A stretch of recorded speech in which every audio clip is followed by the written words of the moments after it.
Hey guys, Little V here. Yes, you can use my music, and no, I don't do tabs. And before I get too far into this video, just letting you know that I will be streaming Knights of the Old Republic 2 The Sith Lords tonight on twitch.tv/LittleVMills. So, yeah. Come hang out if you want to see some zappy overkill action. So a really cool thing happened on Monday, the 26th, my first cover. My Pokemon Red Blue Gym Battle theme is 8 years old as of Monday, which is kind of nuts. It made me feel a lot of feelings. It made me feel like, wow, I've been doing this for a while. Also, wow, I can't believe I'm still doing this and making it work. And then also, I can't believe this video has got more views than some of my newer videos. So I figure I would just throw out some of these thoughts and feelings that I've had and put them into a video form. And maybe at some point people will be motivated to do their own stuff. Maybe, I don't, let's go with that. Let's go with that. Let's tentatively call this a motivational video. So I figured I would share my story of how I became a YouTuber. I know a few of you might already know this. Some of you date back a long time. Some of you have been following me since 8 years, which is nuts when coming to think about it now. But some of you are new and don't know the story. So I originally started YouTube out of boredom. I had just moved to the middle of nowhere, Ontario. I was about 40 minutes outside of Windsor, which if you've been to Windsor, that's just, woof, woof. My folks decided they wanted to move to Ontario from Calgary. I'm originally from Calgary. And I was 17, turning 18 at the time, and I'm like, what? Why? I just gotten a new girlfriend. I was just finishing school. I was like, okay, I've gotten the tutorial levels of life out of the way. It's time to start figuring out this law. Okay, we're moving zones. Okay, what? The funny thing is, it was right down to a 50-50 split of do I go with my parents or not? Because all of my stuff at that point was at my grandparents' house, which I would later then move back to. And I was like, do I go with them or do I stay here? Because all my friends and stuff are here and I know life here, or do I move to a new area? And I ended up going with them. Spoiler alert, boy, I think I made the wrong choice. Well, I didn't make the wrong choice, but in the grand scheme of things, it gave me perspective on slowing down and small town life and like just enjoying the little things. But ultimately, boy, that was a year of not being productive. So I ended up, when I moved, I locked myself in my room and I just attached myself to the internet. And it's funny because at this point, this would have been 2009. This was my first high-speed connection. Up until 2009, I had dial-up. In fact, I'm pretty sure that's because of that reason why I don't play a lot of online competitive multiplayer games, is because I was always that connection that was lagging everyone, and I didn't know any better because I was a kid. And boy, if you think like modern day internet is mean, oh boy, early 2000s internet was a cesspool. Anyways, I digress. I ended up, yeah, fully embracing the internet. My only real experience with the internet at this point had been in a computer lab at school, and I'd seen Newgrounds and this big thing called YouTube that just popped up, and I'm like, ooh, what's this thing? And so I had a lot of catching up to do. I learned everything. I learned memes. I learned YouTube. I learned this whole thing about the internet that I just didn't know of. So through my adventures through the internet, I discovered a website called Bandcamp. And I found an artist, a group through there called Metroid Metal, and they were doing metal covers of Metroid songs. And I was like, wow, this is really cool. I can't believe I've never like thought about looking up metal versions of video game songs I liked. Video games at the time, and still to this day, big part of my life, and especially being in the middle of nowhere, all I did was play video games and learn more and play music, basically. Like, that's all I did for like an entire year. So I was fascinated by the idea of these two things like combined together.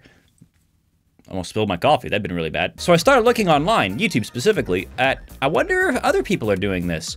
And lo and behold, I started finding some of the earlier guys doing this. Jules especially was one of the guys I found at the start, going like, wow, because his production level and everything was just so like high, especially for that era of YouTube. And I'm like, wow, this guy's killing it. So I kind of used Jules as motivation, Family Jules, if I'm referring to, and I was just like, wow, maybe I should try that. So I ended up doing YouTube mainly as a way to kind of channel creative energy into something positive and not into something like drinking and drugs and alcohol, because as I said, Windsor, oh boy, Windsor. So around this time as well too, I started learning guitar. My dad was a guitar player, and a phenomenal guitar player. I was a drummer at that point, and I've been playing at that point for 5 years? 5 years. 5, maybe 6, yeah, 5 years. So I had music knowledge under my belt, and I'm like, yeah, let's try guitar. Let's try branching out into guitar. And so I used YouTube as an outlet, but also as a way to kind of like teach myself how to play guitar. And I'm like, all right, well, what songs do I want to learn on guitar? At the time, all the stuff I was listening to was way too challenging. All the metal songs and stuff I was listening to, that was at a whole level I couldn't play it yet. And I was, at this point, I was confident enough that I could play, like, you know, a couple farmer chords and stuff. And I'm like, all right, let me try video game music, because video game music interests me. I really like this stuff. And so I ended up doing learning how to play the Red Blue Gym Battle theme. And I did some other things as well, too, I've taken down. I did the Skedar Last Boss theme from Perfect Dark. If anyone's played that, yeah, you know which song I'm talking about. And then I did the StarCraft Terran theme. I can't remember if it was a Terran 1 or Terran 2, I can't remember. I did a 2.0 version of that later on. But originally it was just a blank screen with me doing audio over it. And it was... that's how I learned how to play the instrument. And eventually, I started getting some traffic. And I was like, wow, people are... And at this point, I mean traffic, I mean like 40 views. And I'm like, wow, people are actually watching this. Interesting. And then I started using YouTube more as like a resume. As like, okay, well, let me start doing some drum stuff. Let me start doing some of this and show it off. And then I can use it to find work. And then at this point, I was still in my own head thinking, oh, hey, maybe Windsor has some music scene that I just didn't know. It doesn't. It doesn't. Sorry if I'm crapping on Windsor super hard, but if you've ever been there, let's just say there's a reason why I couldn't find anyone my age. They all had enough sense to leave. So after about 6 months, I realized, okay, I gotta go back to Calgary because screw this noise. And a year later, well, a full year later after the move, I moved back to Calgary. I moved into my grandparents' place, and I continued doing YouTube. And I had a lot of fun with it. Again, I was still using it more as a resume, but at this point I started really getting traction, and I started getting the idea of maybe I should do like a themed thing. And as like a challenge, like a personal challenge to myself. And I ended up doing the Mass Effect, Metal Effect cover album I did, and it's first one, so go easy on me. It's dated. It's real dated, but you can still go get it. You can still hear it. And boy, did I suck at the start, but I did it. I did an entire Mass Effect metal album, and I think that helped me put me on the map a little bit, because at this point, I was starting to get, I think I had a video that broke 1,000 views. It was like, wow, holy crap. And at one point, Big Giant Circles actually was like, yo, that Tally theme though. And I was like, wow. Holy crap, I have like composers checking out my stuff now. So at this point, I was like, okay, maybe there's something to this YouTube thing. Because now at this point, YouTube had started to become like a thing. I think this is about the same time when like PewDiePie started building up. Also with like Markiplier and stuff, and you know, and other big channels were starting to like, you know, become things, you know, like you could make a living off of this, right? And at this point I was still in my head of I'll use YouTube as like promotional material, and then I'll find a way to sell music, because at this point I couldn't, because there wasn't really a way I could sell the covers I was doing. And like there was like a legal gray area in that kind of thing, but luckily now we have, you know, things like DistroKid, and I'll go into that in a different video and stuff, because DistroKid is amazing, but that's a whole other topic. So I never really thought of YouTube as an actual like revenue source, because I knew some people made ads off of it, but like I wasn't even at that threshold yet, right? So fast forward to a contest BioWare put together for, I want to say, Mass Effect 3, and it was like make a video, right? Make a thing promoting the game.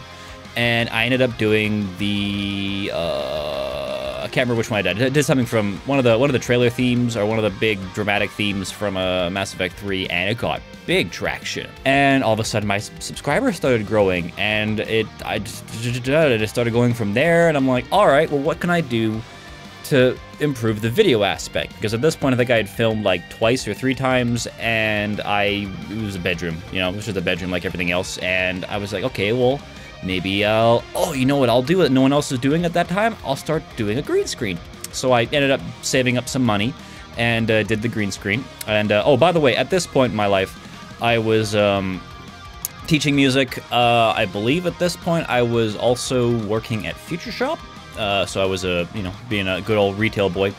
And I still hadn't fully committed to this idea of being a YouTuber, but this is still a hobby to me, right? Like, I was just like, wow, I could do this, but this wasn't a revenue source yet. And this is probably a year or two in.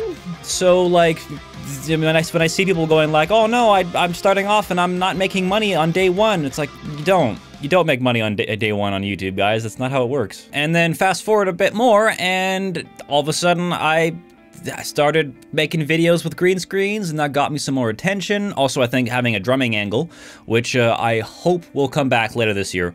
If everything works out, we might be moving into another place with a basement, and then I can set up a drum kit and go nuts there, because my God, do I have drumming withdrawals. Holy crap. And then from there, did some more stuff. It started blowing up. I started doing some fighting game covers, and I got traction there. Mick Gordon found one of my stuff and was like, hey, you want to work together? And that was like, holy crap.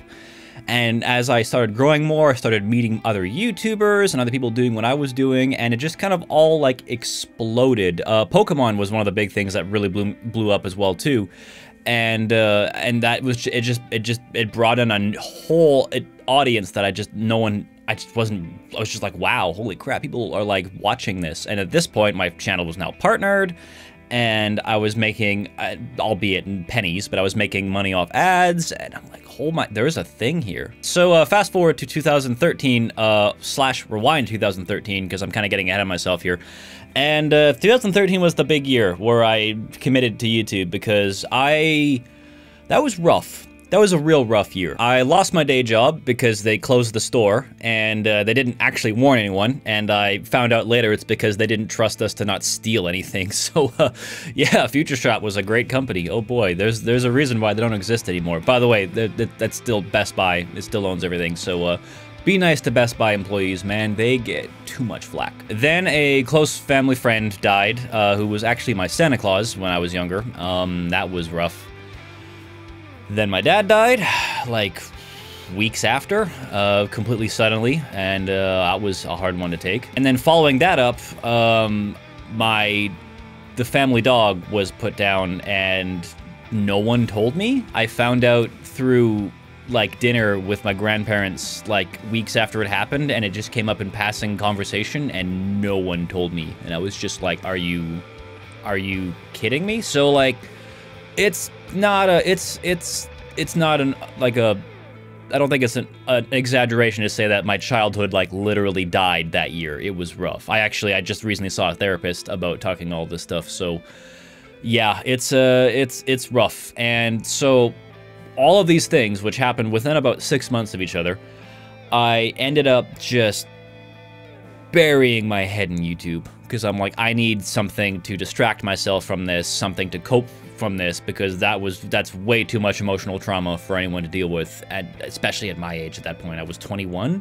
So yeah, it was rough. It was real rough. So I just buried my head in the sand and buried my head in YouTube. And I don't think it was because I put all my effort into YouTube. I think it was one part that, one part luck, one part just doing the right videos, and my stuff started really taking off. And I was like, okay, maybe there's a job here. And I ended up taking one more retail job. I was doing merch stuff, warehouse stuff, and I eventually at one point I just was getting so fed up with that line of work that I was like, all right, I am quitting. I am fully investing into YouTube. And that first bit, man, from like 2014 to like 2015, that was rough. I was not making a lot of money. That was not glamorous. It was like maybe, I want to say like, I got, at the start, it was like $100 every 3 months. And then eventually it was like, $100 every month. And I was like, okay, which, that sounds like a lot of money, but that's what, $1,200 a year? Wow, that's a lot of money off. That's lucrative business, that YouTube, eh? And then fast forward to, what was the first year I went to MagFest? I want to say that was 2014 or 15. I want to say 15. And it was, that's when I started meeting everyone. That was my first convention, and I think it was 15. It may have been 16. No, it was 15. It was 15. Sorry, I'm getting my dates mixed up. And that's when I just met everyone. I met Jules, I met Rich, I met John. I met the best friends. I ended up having the same flight as the best friends, which was crazy. And I met everyone, and I was like, oh my god, there is a thing here. There is an industry here. There is a community here. There is business opportunities here. Wow, holy crap! And it just tripled down, inspired me to continue doing YouTube and to making music. And then, yeah, fast forward to about 2016, towards the latter half of 2016, I started feeling that creator burnout and that like social media burnout and depression of that feedback loop of like likes and da-da-da-da-da, and my views started kind of leveling off a little bit, and it sucked, and it just, I don't know, it hit me really emotionally hard.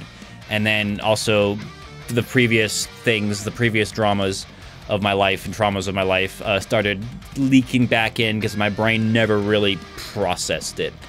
And I'm getting better at it now. Like I said, fast forward to now, to 2018, and I'm starting to really like process all these things and understand all these things. Because yeah, it's been a roller coaster of a few years, considering like how much progress I've made and what's happened in 8 years, and considering I'm only 26 and I still have another couple quarters of a century to go. Or hopefully more. Hopefully, like, I would hopefully make it to, like, 80, 90. That'd be nice. That'd be really nice. But as I've learned in my life, I don't know. I don't know how long we've got. And so that's one of the reasons why I've always been, like, just put myself into everything 110%. But as I mentioned, yeah, I'm hitting that burnout. I was hitting that burnout phase. I'm getting better now. I'm starting to regulate better. And then I started doing things like selling on DistroKid. And that replaced a lot of the income I was doing from my day job, and all of a sudden, hey, now I can do music as a full-time thing. And yeah, I don't know what this video serves or what purpose this video serves. It's more of just kind of a recap of the general events leading up to this moment. Just hit the microphone, I'm sorry. And hopefully someone got something inspirational out of this, I hope. It wasn't just me rambling into a camera, and I mean, it was me rambling into a camera, but like, I want to get these ideas out and get everything on camera and just kind of process it, because it's been a wild ride and it's not done. I hope it's not done. I hope I continue going on and doing more stuff, but we'll see how well that algorithm treats me. And I just, yeah, hopefully this is a nice little inspirational video for anyone else who wants to do something creative online, on YouTube, on Twitch, and you just put yourself into it. And I think it's got to come from a place of creativity and love and joy, not of making money. Because as I mentioned, for the first few years, I was not making money. I was broke. I was a broke musician. I was the stereotypical broke musician. And even now, I'm still not doing great, but I obviously have enough money now where I can like indulge in a new guitar once in a while, or buy a dumb costume for videos, or buy a new lighting rig, or upgrade my computer, which this needed an upgrade, holy crap. And yeah, I know the current YouTube climate is very different from when I started, so how I started isn't gonna be necessarily mean how you're gonna start. But if anything else, just go for it. Just do it.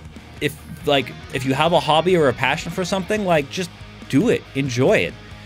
And enjoy the process of it. Enjoy the creation of it. Not so much the, oh, this will make me money in 5 years or 10 years, or why am I not being successful now? Because it's not gonna happen overnight, right?